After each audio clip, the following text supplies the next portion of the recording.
from Japan as well. MashaAllah. In my country, which is Uzbekistan, on birth certificates with the first name, we all get both father's and grandfather's names together. This is actually the tradition that have been in use in my country since the occupation of USSR.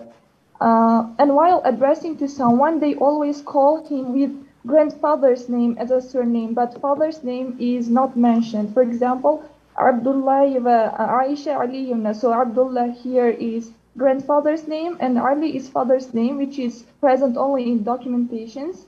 What happens is that while getting married legally, girls change their grandfather's name to that of her future to be husband's grandfather's name.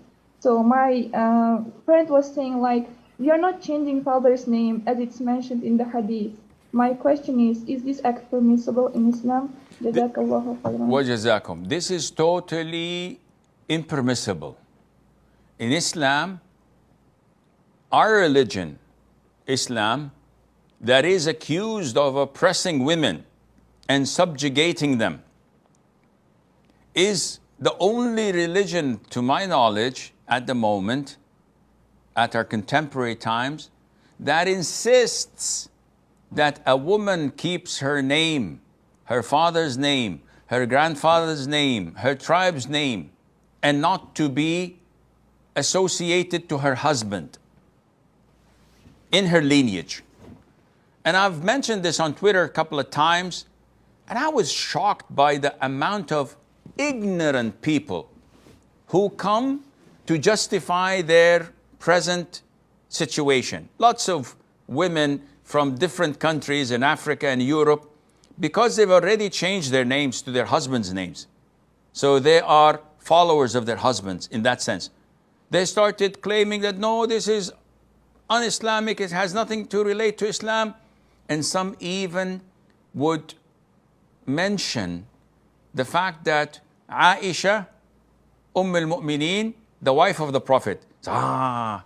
They've said that she's the wife of the Prophet. Akhi, this is different than saying Aisha Muhammad or Aisha al-Hashim, for example. This is totally different. Aisha has her lineage, and never in her name is mentioned the Prophet ﷺ, and he's the Prophet ﷺ.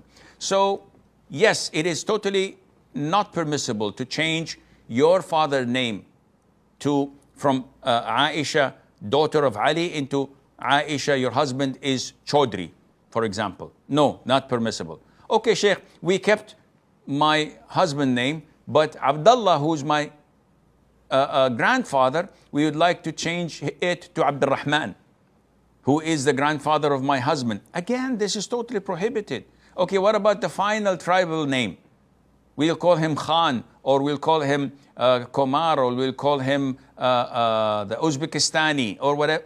Still, keep your name and your lineage and your tribe intact without changing anything.